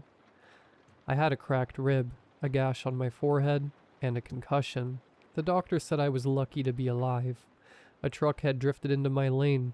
The car was totaled. I spent 2 days in the hospital. Sarah stayed both nights, sleeping in that horrible chair beside my bed. She was the most caring person I had ever known, and I loved her more in those 2 days than I ever had before. Things felt normal when I got home. For about a week, the first thing I noticed was the smell. Sarah always smelled like this vanilla body lotion. She'd been using it since before we even got married. It was one of those small things I loved about her. Whenever she walked into a room, there was this soft, warm smell. About a week after I came home from the hospital, she walked past me in the hallway and I smelled something else. Something cold, like wet earth, like a basement that hadn't been opened in years. I didn't say anything. I thought maybe it was something she'd picked up outside, maybe from the garden. I let it go. But it kept happening. The second thing was the way she slept. I've slept next to Sarah for 6 years. I know how she sleeps. She always curls up on her left side facing away from me, with one hand tucked under the pillow. Always, without fail. About 10 days after the accident, I woke up at 2 a.m. for no reason. Sarah was lying flat on her back, completely straight, arms at her sides, eyes closed. She wasn't snoring, she wasn't shifting, she wasn't doing anything. She looked like she was laid out in a coffin. I told myself people sleep in weird positions sometimes. I rolled over and closed my eyes, but the next night, I woke up at 2 a.m. again. Same position, flat, still, arms down. I put my hand near her mouth to feel if she was breathing. She was, but just barely. Tiny little shallow breaths. I didn't sleep the rest of that night. I want to say something here because I know how this sounds. I was not going crazy. I had no history of mental illness. Yes, I had a concussion, but the doctors had cleared me completely. I was not imagining things. I know what I saw. The third thing was the photographs. Sarah loved photos. Our house is full of them. Framed pictures on every wall. Our wedding, our holidays, random Tuesday afternoons she found beautiful enough to capture. She's always been like that. One evening I was dusting the shelves in the living room and I stopped in front of our wedding photo. It's a big one, right above the fireplace. The two of us outside the church, me in my gray suit, her in her white dress, laughing at something one of the guests had said. I looked at it for a long time, then I felt my stomach drop. In the photo, my arm is around Sarah's shoulder. Her hand is up near her face, laughing. Everything normal. Except, Sarah's shadow on the ground behind her was pointing in the wrong direction. My shadow stretched behind me away from the sun. Normal. Her shadow pointed toward the sun, toward the light. Shadows don't do that. Shadows can't do that. I took the photo off the wall. I stared at it for a long time under the kitchen light. I told myself it was a camera trick. A lighting thing. Something with the way the photo was printed.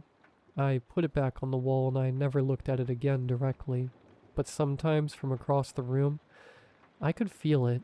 Like it was wrong in a way I couldn't explain with words. I started watching her.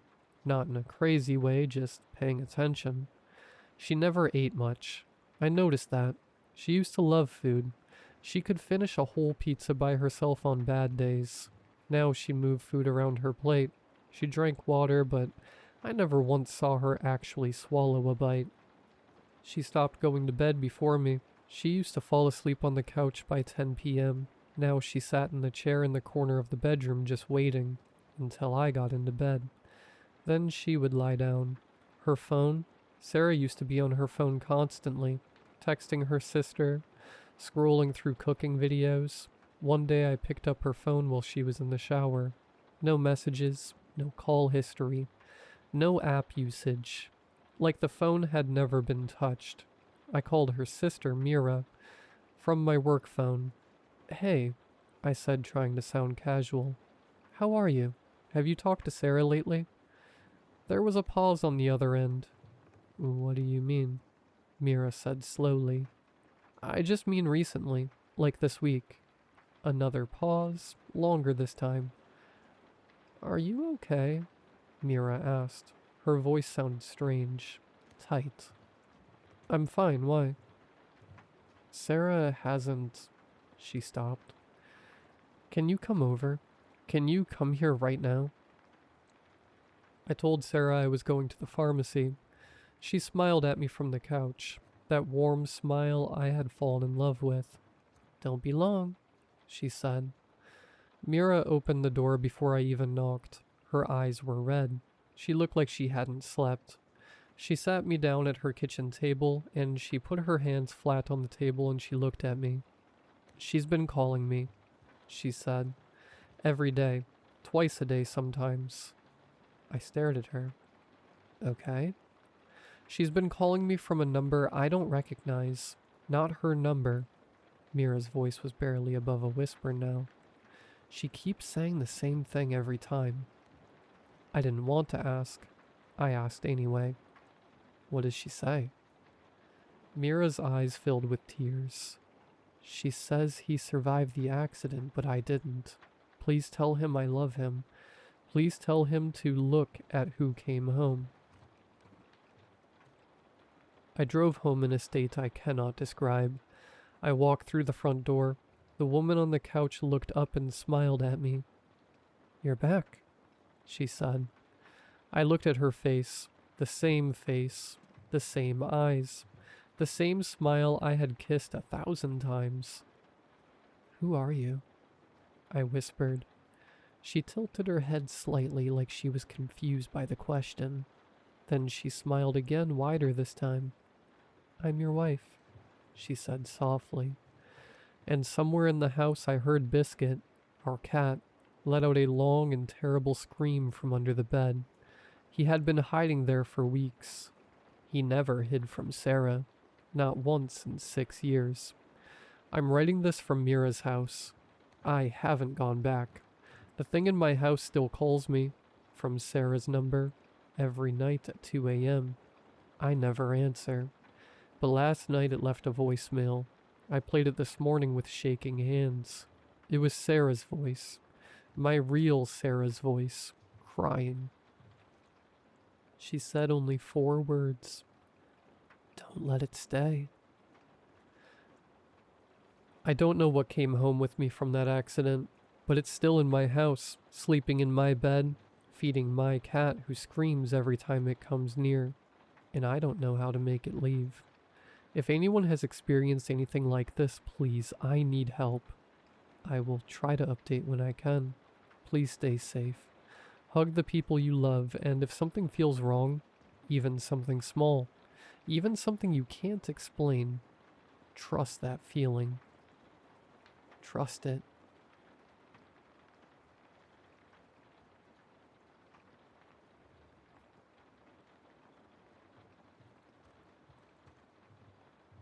Hey, Chris here. Thought the almighty internet might have some solution to my bizarre problem. Well, it's more of a situation than a problem, but I'm running out of time and I'm running out of options. I think my grandmother is about to get killed. I mean, should I say get killed? Or die? I don't know anymore. I should explain. It's a weird predicament I'm in, but I love my grandma and I want to save her. Help her somehow. The problem is that where I live, this town, whenever someone is born, someone has to die. And it's not just being born. If you ever come inside the perimeters of our town, you will inevitably kill someone in here. I know it's crazy, but I swear it's how it works. Trust me, I have enough evidence of that. It's called my life. And trust me, there's a reason our town is in the middle of nowhere. There's a reason we have the insane number of rules we have, and well, there's a reason I'm explaining all of this to the internet, even though it's strictly forbidden by law here. You might be wondering why I'd be worried about my grandma specifically. Well, the thing is, I'm going to have a baby sister. And if you're following so far, I think you know what that means. Or maybe you don't. I should probably explain myself because it sounds simple, but it's not. So let me explain how things work in this hellhole I call home. So, like I said before, outsiders are forbidden to come in. We have no tourists. So don't even think of trying to find me, please. We don't want outsiders. I don't want to be responsible for... I don't want to cause more trouble. We don't even let the people who carry our food and supplies to come in. It's all done with some weird long mechanical tunnels. So there's some basic rules around here. Having animals is not forbidden, but it's highly discouraged, and every animal has to be neutered. Anything from a parakeet to something bigger. Humans excluded, of course. I live with my mom, my dad, and there's me and my grandma. We used to have a bird. relevant part. Used to. But well, it was my fault. I'm such an idiot. Let me illustrate how messed up this situation is. When I was young, I found a dog, a stray, outside the town's border. I was just a kid. I didn't consider it. I didn't consider the rules. I had some cheese on me and threw it at him. He of course started following me around. And I went home all happy and glad I had a new friend. When I got home, my bird was on the ground. I don't think I need to explain what happened, besides how dumb and naive I was as a kid. My parents, though, oh boy, I was never grounded so hard in my life. They were absolutely fuming. You know the rules here are more like guidelines, and each family has to fend for themselves. I didn't just kill my bird that day. I almost killed someone in my family. Like, each family is on their own. When someone is born, usually the person who dies belongs to the family. When I was born, my other grandma from my dad's side died. When someone new comes to town, as rare as that is, it's more random. When I brought the dog, he kind of became part of the family. Animals are different. Sometimes they take another animal's place. Sometimes someone else's. That's why they're highly discouraged. Don't ask me how it works with bugs or worms or something. I have no idea. We still have that dog. I guess we have to. So yeah, this isn't just some quirky little fun scenario for me. It's quite literally life and death. That's why I'm scared. I know what's going to happen. Oh, and by the way, I'm not scared for myself. I know my grandma is next. The older you are in the family, the more likely you are to be picked. It's almost guaranteed. Otherwise, it would be total chaos. So yeah, that's why I can't leave town. That's basically saying goodbye to my parents forever. Everyone in town has to stay, or we essentially get replaced. Which also means I can't really leave to take my grandma's place. Then I'd be gone forever. And maybe my grandma still dies. My sister is born and then some stranger takes my place. I love my family. I don't want to go. And I don't want to deprive them of their son. I don't want my sister to just replace me. But I want to save my grandma somehow. Or at least find some loophole or something. That's why I'm asking for help. Maybe you don't believe me. Let me give you more proof. I told you already, when I was born, my other grandma died. Everyone got upset in my family, but it's what's expected, I guess. Not my grandpa, though. He hated my guts after that. He was really rough with me. I remember him taunting and teasing me, saying one day he would have another kid and then I'd die. Or one time he took me to the border of town and kept pushing me near the lines so that I was almost out. He kept yelling at me. What are you scared of, huh? Scared you're gonna fall? God, I hated that man. The way he died was a joyous one for me. I know what you might be wondering. How did he die? He died of old age. We're not immortal here. That would be silly. The man was 95 years old and a chain smoker. That's not the bizarre part, however. There was a gruesome death in our town some years ago. A man had a girder hit him in the head and killed him straight off. I was one of the people who witnessed it. It messed me up. A lot. I remember being a kid and falling after seeing that. And I remember there was a little girl next to me. She couldn't have been more than 5 years old. She just came strolling by on a bicycle, not giving a crap that a man had just died. She just passed everyone and passed near me. I'll never forget what she said to me. What are you scared of? Scared another one is going to fall on you? I'll never forget her squeaky voice as she rode off in her stupid red bike. I hated that kid. Oh, the man hit by the girder. That's a whole other story. Apparently, everyone in town knew. The man who died, well, he cheated on his wife. And I'm pretty sure the day the kid was born, well, that's the day. The day I saw the girder hit his head and take his lower jaw clean off. He died on the spot, but everyone around, everyone near him, they didn't care. No one cared. It was like karma. Like everyone saying, you deserve it. People in this town are brutal. You obviously can't just have kids. Not out of wedlock and not out of city planning. Our version of Planned Parenthood is quite literally planned. You can't just have kids willy-nilly. There's rules. There's another story I recall of a man who did some, well, things I can't describe on the internet if I don't want to get banned, to his daughter. As soon as the town found out, they hanged him. Yes, we hanged him. Well, not me, I was just a kid, but this place, there's something different about it. It's old. It's sacred.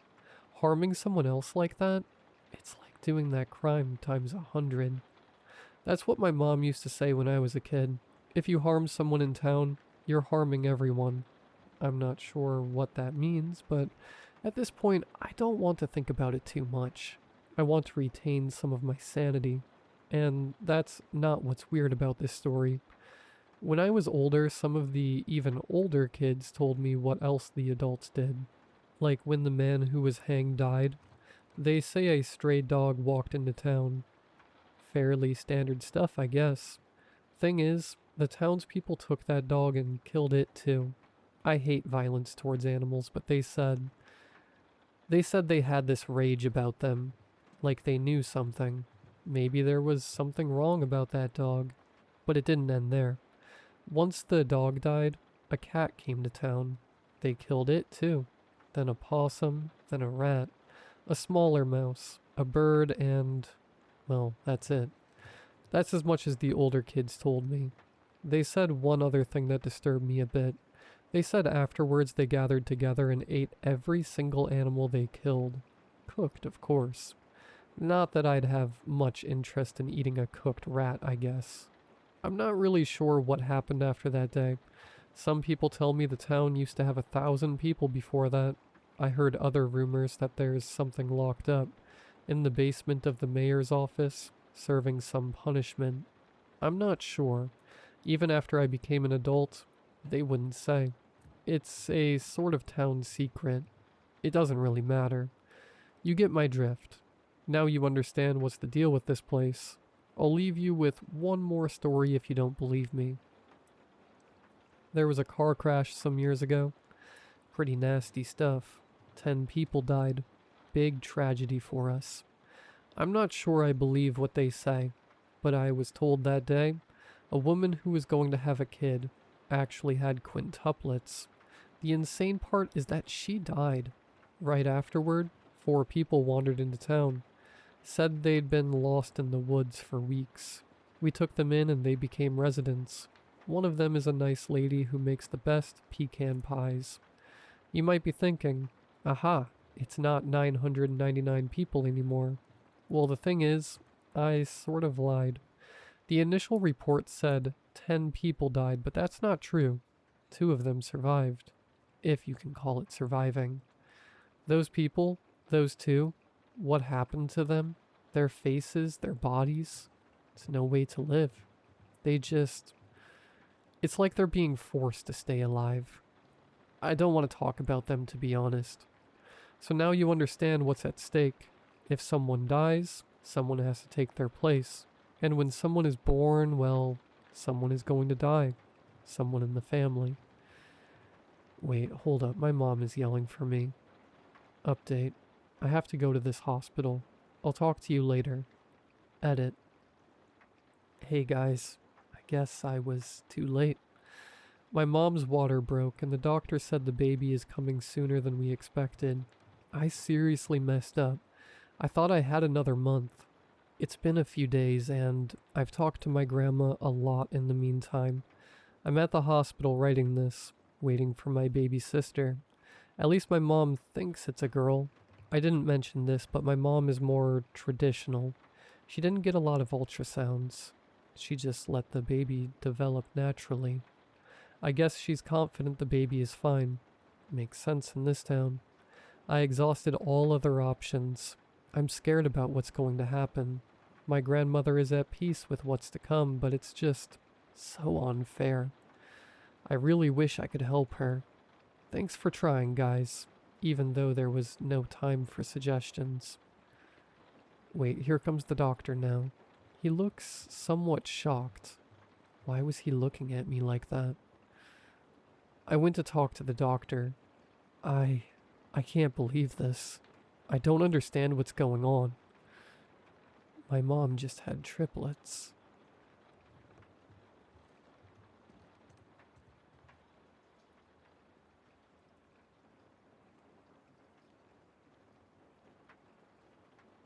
I'm posting this from my car.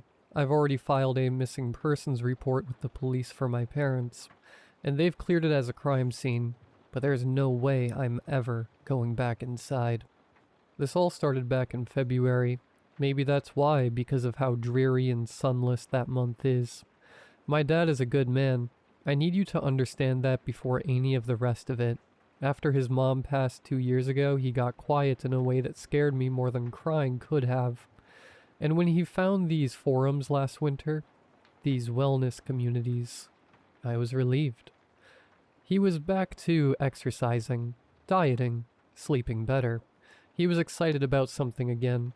He'd come down to breakfast and tell me about circadian hygiene and ancestral light environments, and how our eyes evolved for firelight and starlight, not the blue glow from screens and 6500 Kelvin bulbs we drown in now. Honestly, some of it made sense. That's the part nobody warns you about, that it starts off less than harmless. The first simple healthy habit was showering in the dark.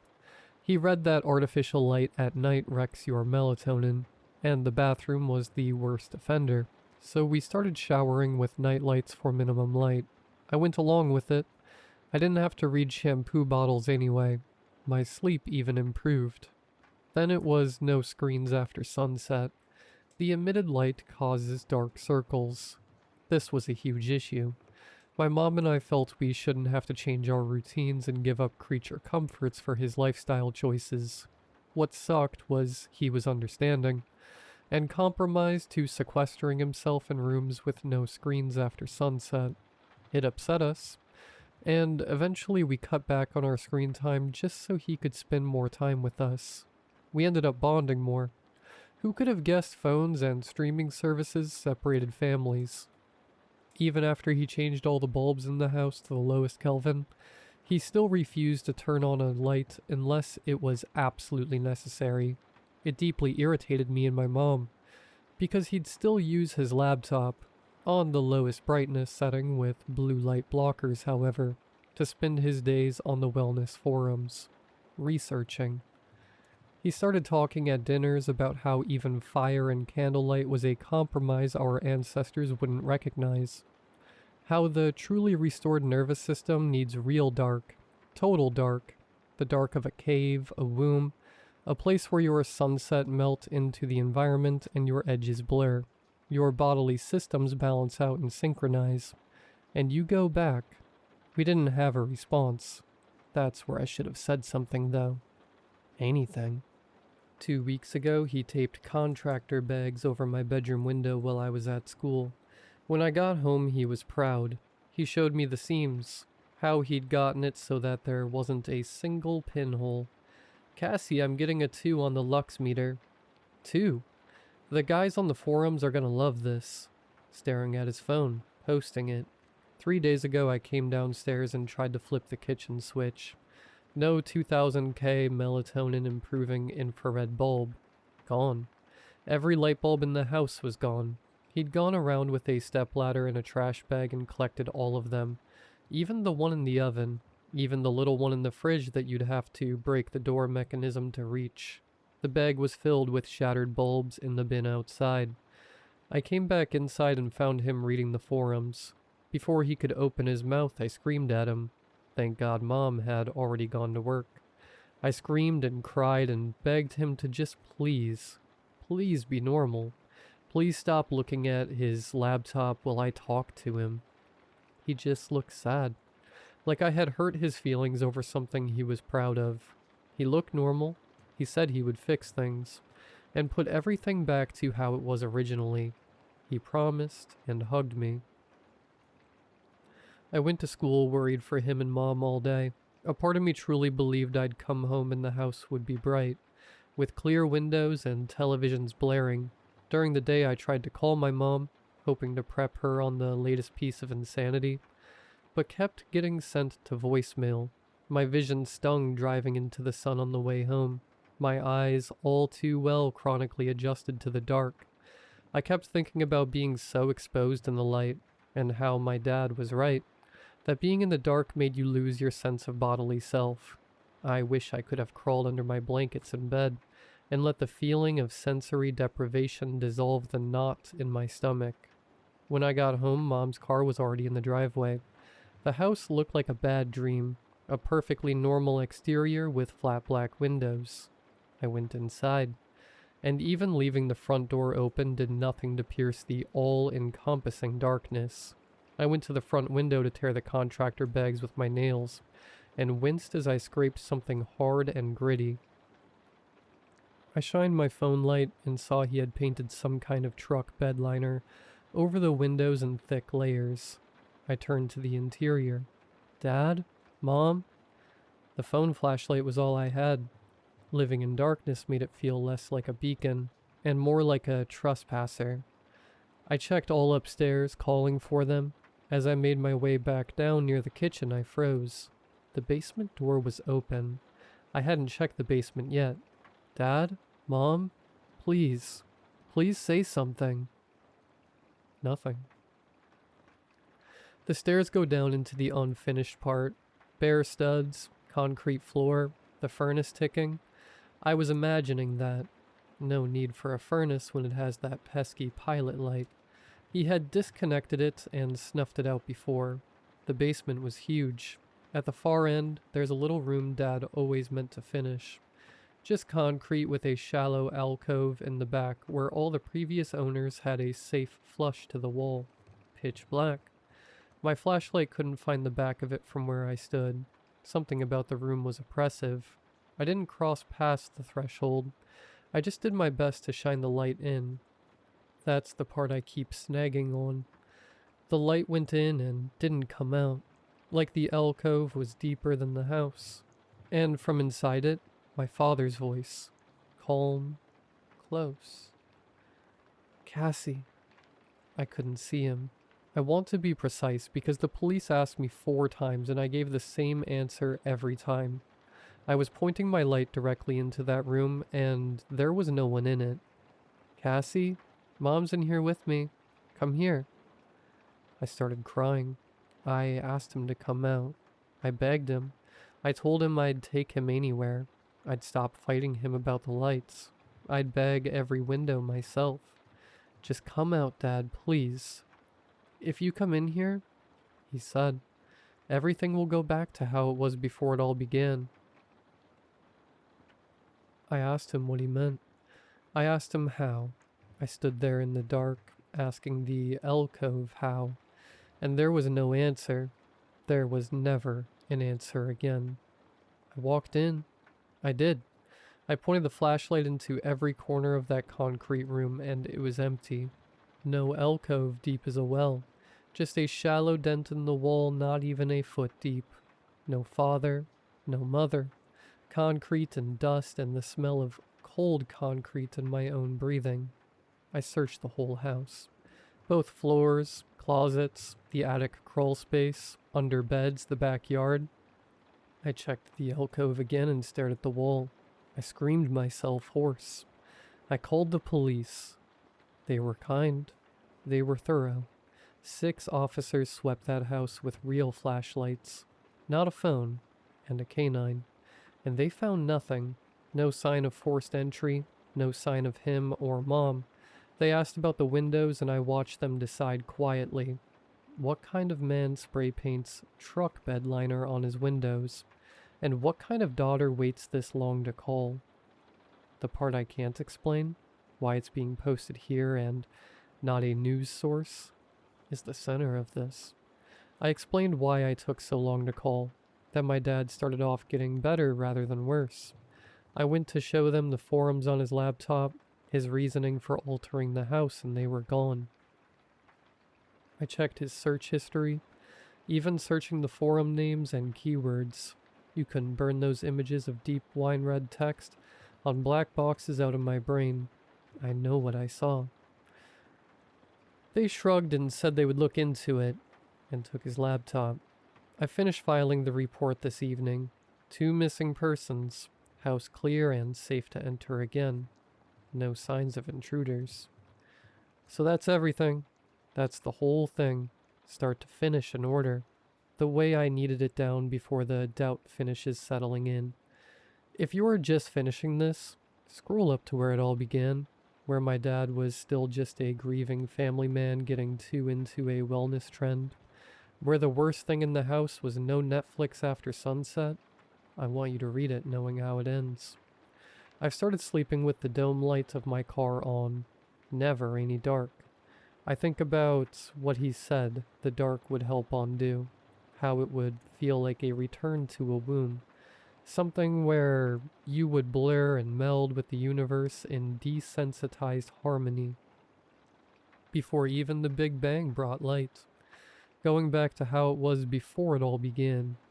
And some nights I lie in that careful light, and I find myself wondering what would happen if I'd walked into the dark a little faster.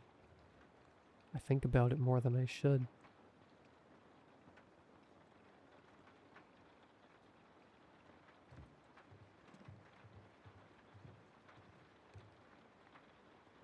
I got the security cameras for my 40th birthday.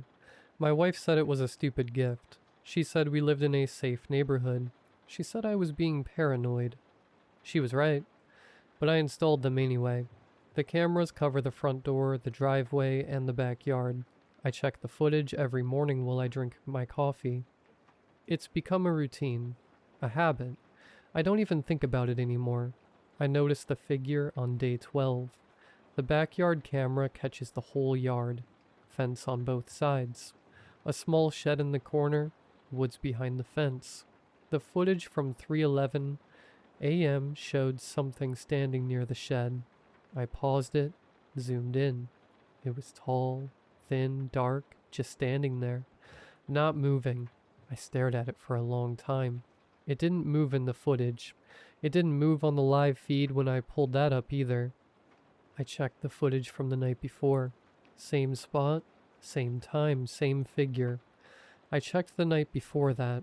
Same thing. I checked the entire week. Every night at 3:11 a.m., the figure appeared. It would stand near the shed until 4:03 a.m. Then it would disappear between frames. 1 second there, the next second gone. I didn't tell my wife. I told myself I was being paranoid. I told myself it was a trick of the light, a reflection, a tree branch. I told myself a lot of things. I started staying up. I'd sit in the dark living room with my laptop open, watching the live feed. Every night at 3:11 a.m., the figure would appear, just standing there, not moving, not looking at the house, just present. I started noticing things about it. It was always facing the same direction, not toward the house, toward the fence, toward the woods behind the yard. I wondered what it was looking at. I checked the footage from the other cameras, the front door, the driveway. The figure never appeared on those. Just the backyard, just near the shed, just facing the woods. I asked my neighbor about it. He's lived next door for 20 years. He said he'd never seen anything unusual. He said the woods had always been quiet. He said it with a look on his face that made me think he was lying. I asked my wife if she'd ever noticed anything in the backyard at night. She said I was spending too much time on those cameras. She said I needed to relax. She said it with a tone that made me stop asking. I didn't stop watching. I started marking the dates. Every night it appeared. Every night it faced the woods. Then I started noticing the changes. Small at first. Almost unnoticeable. On night 23, it was a foot closer to the fence. On night 27, its head was slightly tilted, like it was listening. On night 31, Its arms were stretched towards the woods, both of them, fingers extended, almost reaching. On night 39, it was standing at the fence line, right up against it, still facing the woods. I took a walk out there one afternoon. The woods were quiet, too quiet. No birds, no animals, just the sound of my own footsteps. I walked for about 20 minutes before I turned back. I didn't go into the woods again. The figure kept appearing every night, different positions, different postures, but always facing the same direction, always facing the tree. Then last night, I checked the footage. 3:11 a.m. The backyard was empty. I scrolled back. The figure had appeared at 3:11 a.m. as usual, but at 3:41 a.m., it had turned. For the first time in all the footage I'd watched, it had turned. It looked toward the house, then it disappeared between frames. It never came back. I stayed up until morning. I watched the live feed. Nothing. I spent 3 hours staring at the footage from the night before. Then I noticed something I should have seen weeks ago. The figure never once looked at the house, not even when the porch light came on, not even when I walked into the yard one night, stupidly brave, and stood 20 feet from it, not even when I shouted at it. Whatever it was watching wasn't here. I don't know why it left. I don't know what made it turn. I told myself it was a good thing. It was gone. The thing that had been standing in my backyard every night was finally gone. I should be relieved. I'm not relieved. I woke up this morning and checked the footage from last night. Something was standing near the shed, facing the house, standing exactly where the other one used to stand. The first creature is gone. Something else took its place, and now it's looking directly at the room I'm sitting in. I rewound the video to see when it appeared. It was there at 3:11 a.m., but it started moving at 3:47 a.m., one step toward the house. Then another at 3:48, another at 3:49. I kept watching. The camera never showed it reach the house. It just disappeared between frames. I checked the front door camera. Nothing. The driveway cam. Nothing. Then I checked the backyard feed again. The shed was empty. The yard was empty. But something was standing directly in front of the camera, close enough that all I could see was a dark shape, looking into the lens, looking past it, looking at me. And for the first time since I bought these cameras, the image wasn't recorded footage. It was live.